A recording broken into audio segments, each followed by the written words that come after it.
কি ভাবছো সব এখানেই শেষ? এ তো সবে শুরু।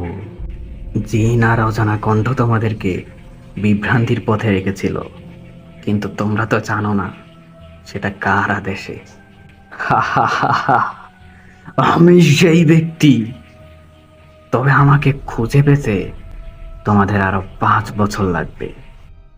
সমস্যা নেই, আমি তোমাদের অপেক্ষায় আছি। আসো, দেখা হবে, কথা হবে, এবং প্রমাণ হবে কে ইসলামের পক্ষে আর কে ইসলামের বিপক্ষে, কে আসলে হিরো আর কে ভিলেন।